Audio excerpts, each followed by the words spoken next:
చాలామంది నన్ను ఈ క్వెషన్ కూడా అడుగుతున్నారు. నేను సోప్స్ ప్రిపేర్ చేస్తున్నాను. సో, అందులో జ్యూసెస్ కానీ, పల్ప్స్ కానీ, ప్యూరీస్ కానీ యాడ్ చేయొచ్చా అని అడుగుతున్నారు. సో, నేను చెప్పేదేంటి అంటే యాడ్ చేయకూడదు. ఎందుకంటే మీకు యాడ్ చేసేటప్పుడు చాలా న్యాచురల్‌గా అనిపిస్తుంది. చాలా అనిపిస్తుంది. ఎందుకంటే మనం న్యాచురల్ థింగ్సే యూజ్ చేస్తున్నాం కదా అని చెప్పి. బట్ ఒక 1 వీక్ టు 10 డేస్ తర్వాత మీకు కనిపించకుండానే అందులో మైక్రోబ్స్ అనేది, ఫంగస్ అనేది ఫార్మ్ అయిపోతుంది. అవి మీకు కళ్ళకి కనిపించవు. బట్ రిజల్ట్ కూడా ఫాస్ట్‌గా కూడా మీకు తెలియదు. వితిన్ 2-3 మంత్స్ తర్వాత స్కిన్ చేంజెస్ అనేవి వస్తూ ఉంటాయి. సో, నేనేం చెప్తాను అంటే ఫ్రెష్ ఇంగ్రీడియెంట్స్ అనేవి ఏవి యాడ్ చేయకూడదు. సో, ఇన్ కేస్ ఎవరైనా సరే యాడ్ చేసున్నా సరే ఖచ్చితంగా ప్రిజర్వేటివ్ అనేది యూజ్ చేసుకోవాలి.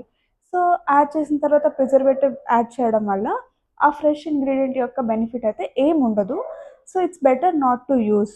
అసల ఎటువంటి ఫ్రెష్ ఇంగ్రీడియెంట్ యూజ్ చేయకుండా ఉండడం అనేది నా సజెషన్.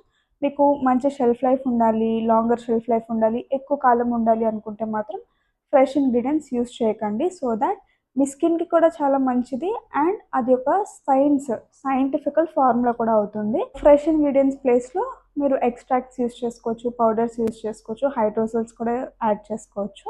ఐ హోప్ మీకు అర్థమయ్యి ఉంటుంది. ఇంకేమైనా డౌట్స్ ఉంటే కామెంట్ సెక్షన్‌లో అడగండి.